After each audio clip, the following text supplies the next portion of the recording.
I'm Jack Hinkle. Welcome to Chops Podcast, and I'm here with Steve Peterson.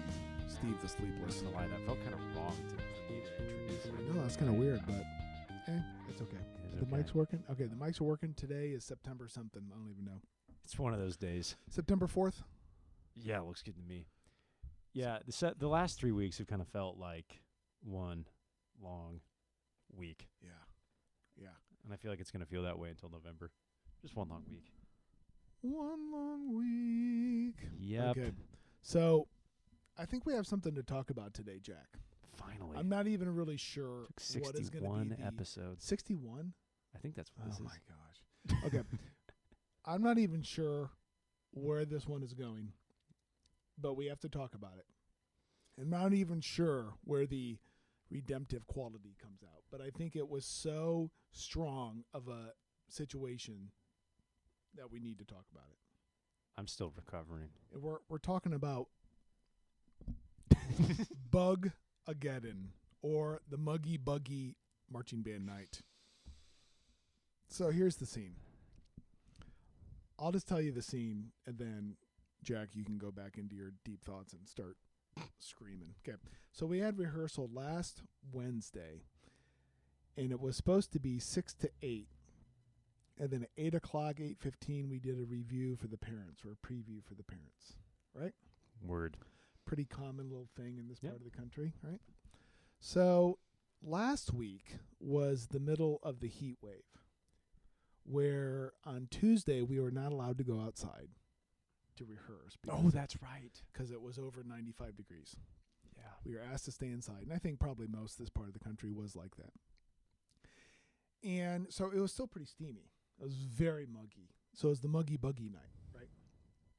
It's very muggy. And then about 6 o'clock, 6:30, a good part of the band was on the back sideline of our grass field. And you just kind of looked up into the sky near the kids, and there were just like these creatures flying around, like hundreds of them. And they weren't the small gnats. They were like big. They were like flying They were ants big. kind of stuff. Yes. They had like big waxy wings. Yes. Like you could smash them, Yes. right? Yes. And so you're trying to have a music rehearsal. And it's probably 90 degrees, completely still. And those bugs were just, if you're not watching the video, Jack has his eyes closed because I think he's trying to get out of that situation. The bugs were like swarming the kids, right? Yeah.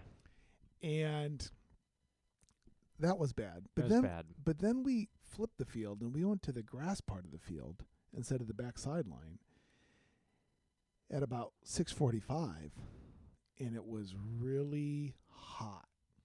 It got really hot. Really hot. And we still have grass. We don't have turf, so there's still moisture locked Yeah, and in the heat kind grass of coming and out. the heat and just And muggy. then about 7 o'clock, these gnat-like bugs came out, like from Satan's cauldron. They just like came out of nowhere.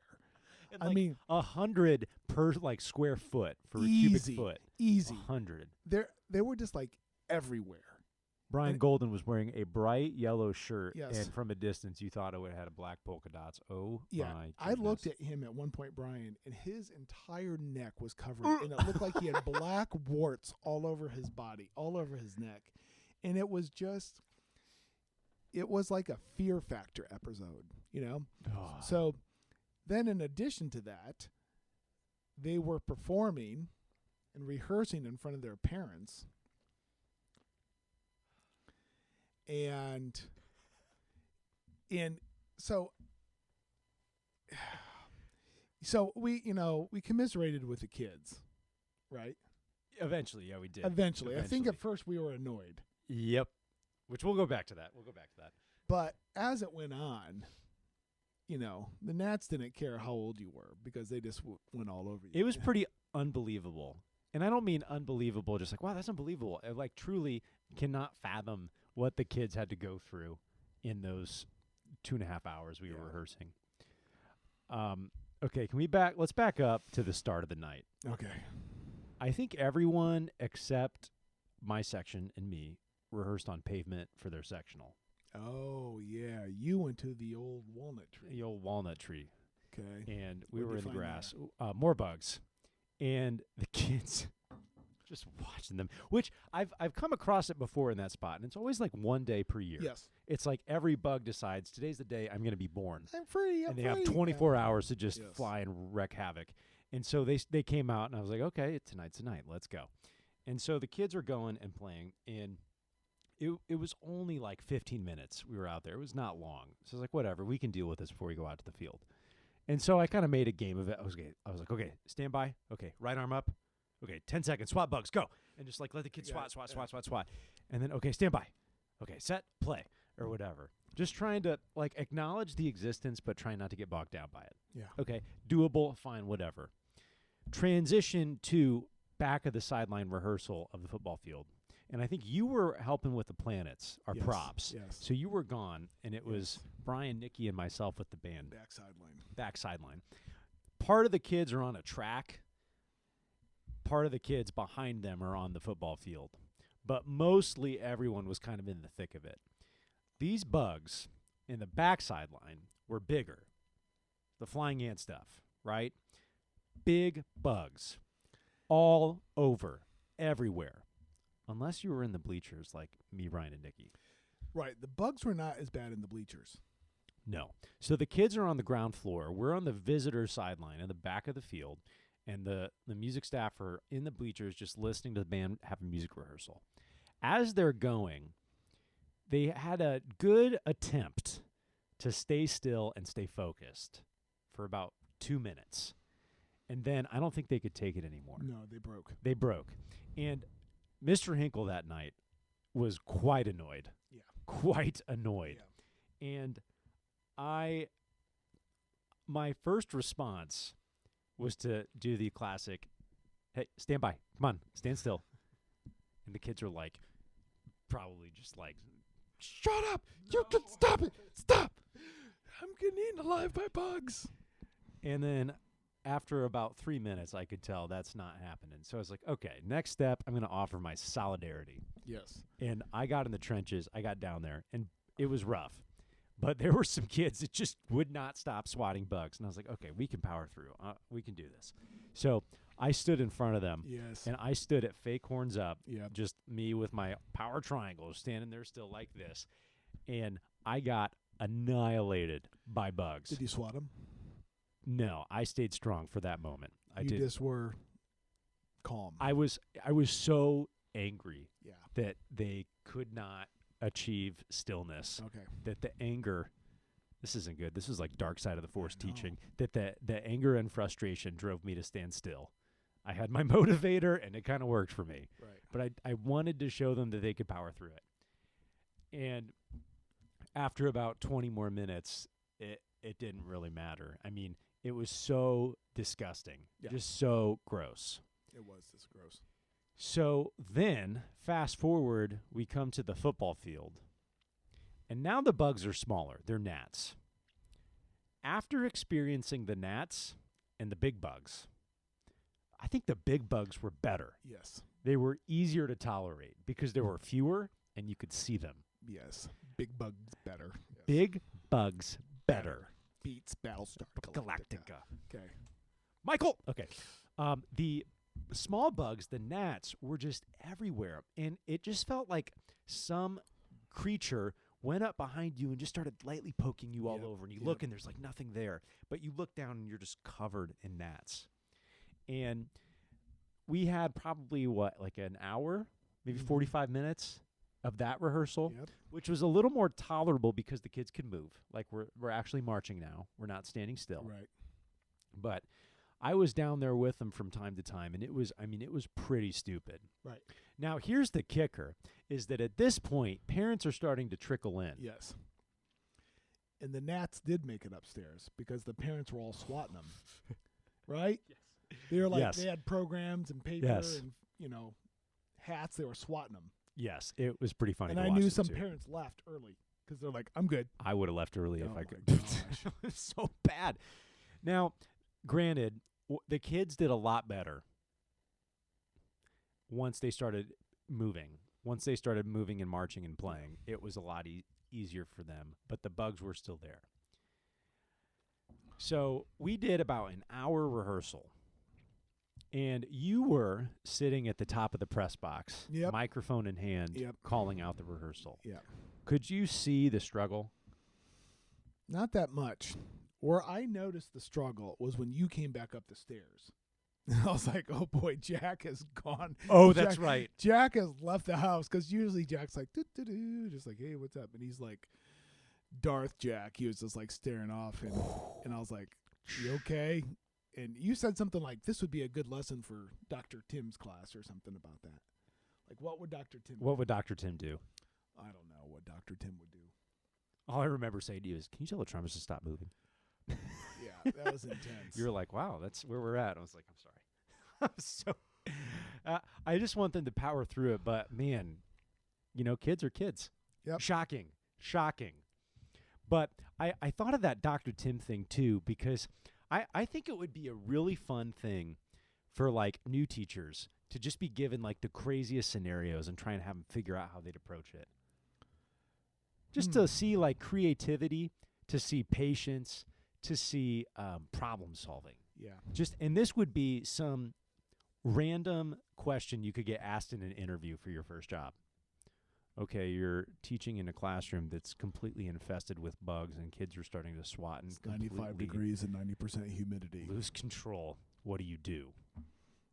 And, if you're in an interview, you'd be like, I'd call the custodians and maybe, but having that as a real experience and trying to work through it with the kids, even though looking back in hindsight, I didn't really make myself with the kids. I tried to by going down and being with them during the bugs, but I was like not motivated correctly. I was like doing it out of frustration and not out of, I don't know, kindness. Yeah. And empathy. I mean, I guess I had empathy because I was down there with them, but I just wanted them to push through. But I wanted to push them to push through too, but I was like, this is bonkers. Here's where I gave in, Okay. and this was my turnaround moment. Okay. Is when you were doing announcements with the band. Yeah. Steve does announcements right before we send him home every night, and we have the band stay at standby. Yeah. You're reading through your laundry list of announcements. I was trying to stand still. And I was like, okay, Jack, this is the time. You said you could do this. You said you could stand still with the kids. What happened? I could not do Yeah. it. The gnats broke me, man. I looked down at my legs, and they were just like 40.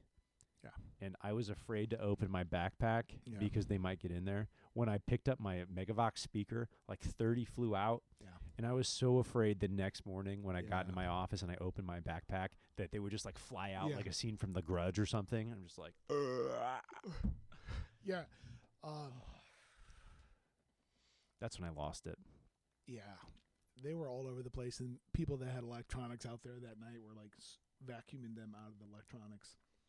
They were all over the instruments, and then we came back to school the next day, and it was like, you like live through like some epic event, Yes, like yes. the locust, Yes. swarm.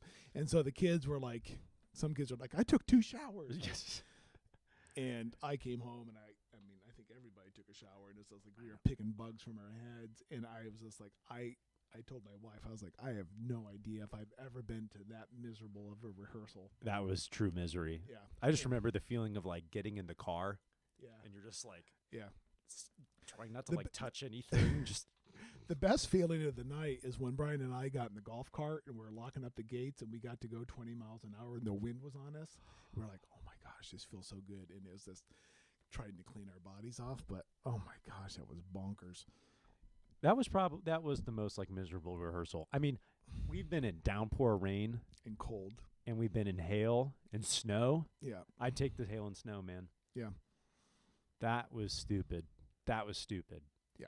But of course, I don't know. I think you and I both said to each other, we're like, that'd be a good Chops episode. Yeah. But I don't know what the redemption is. I guess the fact that you make it through and that you just keep on going, doing the best you can. I would say another part of the redemption is it does give you a glimpse of reality. And I don't mean that bugs exist in our world. It is a physical, like, science experiment of what happens when you just put, like, extreme distractors in a kid's classroom. Mm. and it shows you what that looks like and what that Yeah. happens, and That's it a good shows point. you how little control you have Yeah, that's a good point. over things you don't have control over.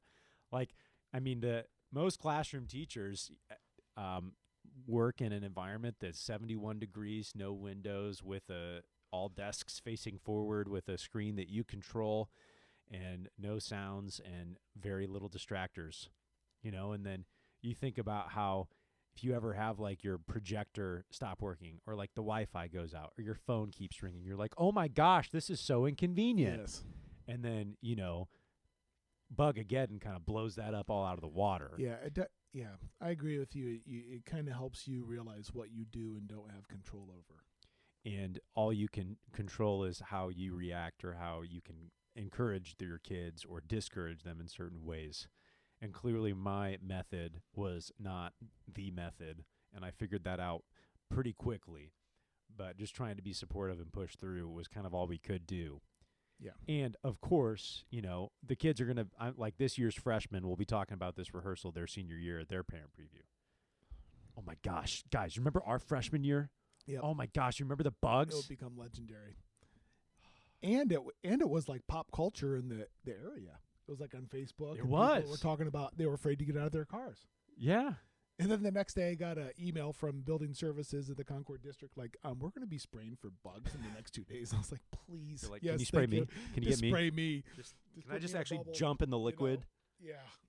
Your skin will dissolve. I will take that risk. Yeah, That's fine. I'll take what is skin dissolving for 500, please. So, I'm kind of with you though. Like, is there a redeeming thing like in the rehearsal itself? I don't even know. I'm glad it was our parent preview, Yeah. because that's always a morale boost. Right. And that was a kind of way to keep the momentum of the rehearsal moving despite the bugs. Dude, we should. I don't know if anyone had pictures or videos, but that'd be good to put Yeah. on that. That'd was- be good. Well, I would be interesting to think like what Ken Snook would say, because Ken Snook, who has been a guest and he's a mentor teacher of mine, would say problems are opportunities and workflows, right? And he is the guy that like, okay, in marching band, when it rains, we get wet, and when it snows, we get cold, and you get snot sickles. Like that's just what we do. So I would be interested to talk to him about that, and just like, because I'm sure everybody has some kind of story like that where you're just like, that's unbelievable. And one of my first years at Concord, I remember being in the front of the high school on an evening night, and it was like Mosquitogeddon by these bushes, and I was totally freaked out by how the kids were acting, but then I was freaked out by the bugs, and I was like, duh, we're going inside.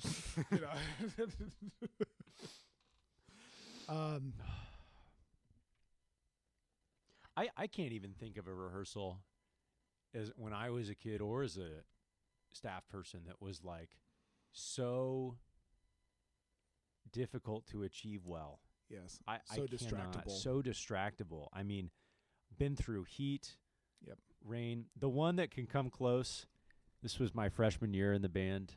Paris Sketches was our show. Yeah. The semi-state rehearsal. Yes. Remember that one? Yeah. We had a giant tarp of the Eiffel Tower, and it was raining sideways that day.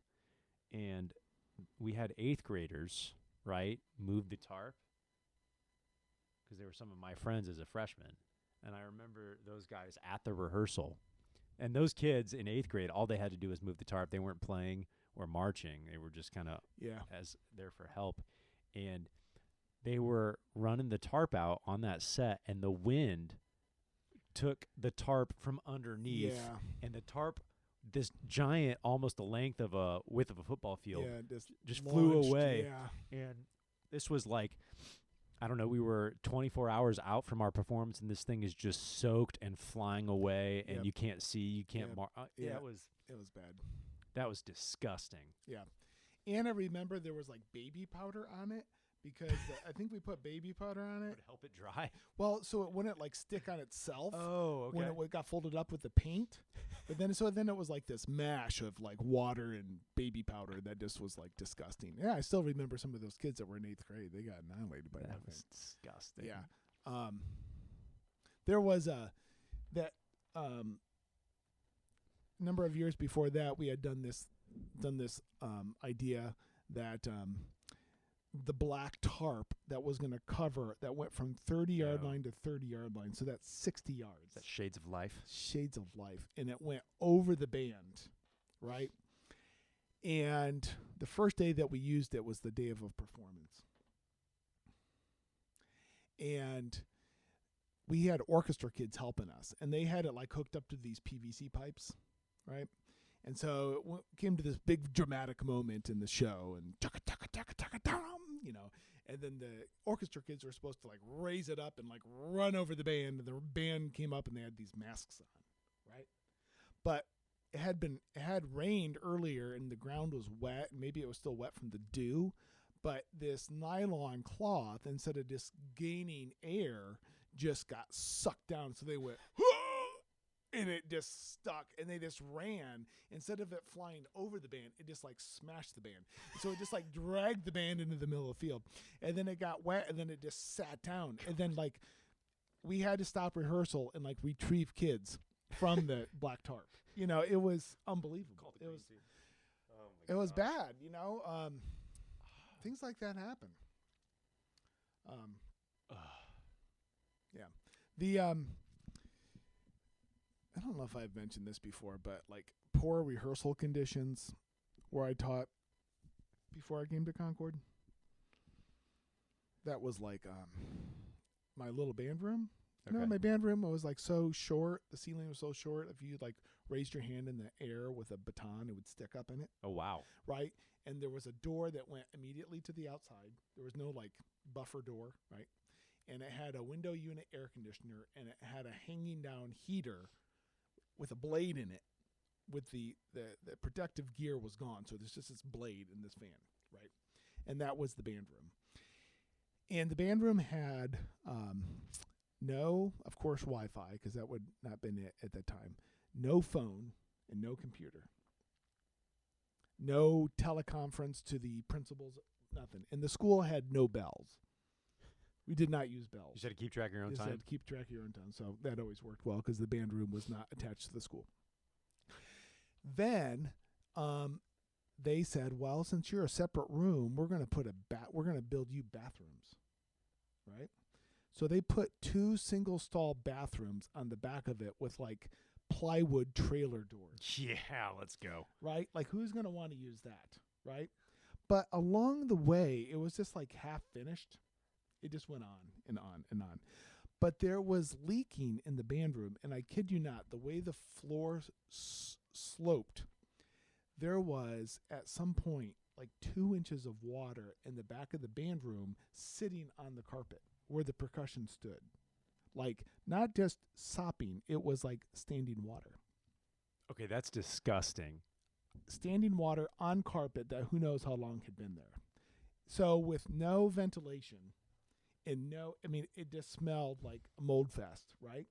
And believe it or not, lo and behold, mushrooms and fungus started growing on the sides because the walls were carpeted.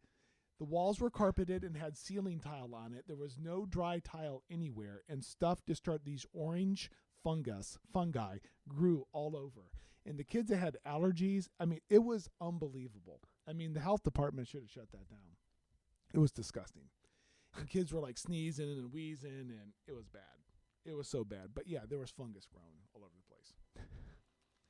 Mr. Peterson, there is a mushroom in my music? Yes, there is. And kids are standing in water. Wow. So wow. Yeah, but yeah, the I love our band room. Yeah, it's dry and it's cold. It's dry and it's cold. There's a phone, Apple TV, drinking fountain.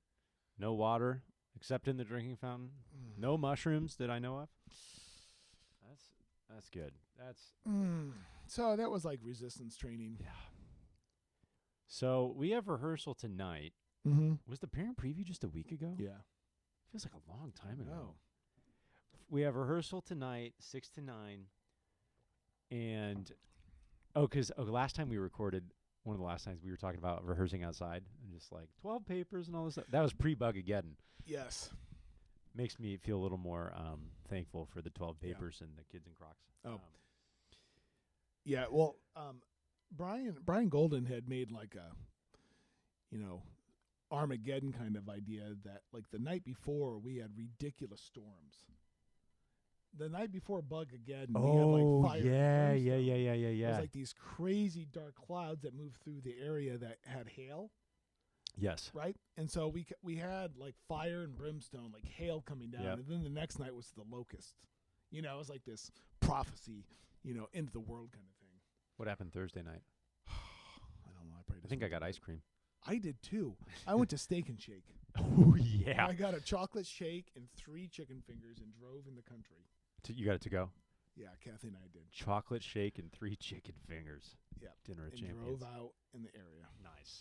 Nice. Yeah. No, I think tonight's we're going to be okay. Okay. We're going to be okay. And it's cooler tonight. Well, and we're going to rehearse on pavement because we're not on a football field. What up? I love pavement. Yeah. That's good. I got burrito bowl tonight. What do you got? That bag of snacks. Yeah, let's go. I got Pop-Tarts and protein bars and trail mix and popcorn. Hey, it's National Trail Mix Day. Yeah, we did not go down. You did though, right? Yeah, we went down first thing. Kids were very excited. Yeah, that's very good. Glad you could do that. Mm-hmm. Okay. Okay, can you guys give us a review? Just go on your app right now because I don't even care if you're in your car. Just get on a red light. Let's go. These people, though, our followers, they don't follow this. They follow the TikTok. That sounds like my dad. They're following that TikTok. That TikTok on the TikTok and the Facebook. Yeah. Yeah. Right? They're not listening to the full. I don't care if you listen. Just subscribe. Come on, let's go. Come on. Do I need to maybe I need to make this the reel and put it on TikTok. I need to put this part on TikTok and just say follow us. Yeah. Or like us. Give us a shot. Review. Come on. Yeah, give us a shot. We have our moments. You listen to Bugs. Come on. We're hanging out here for you guys. This is for you. For you. This is not for our goodness. This is for you. Oh, man. Okay. Okay, it's time to eat. It's time to eat. No more bugs.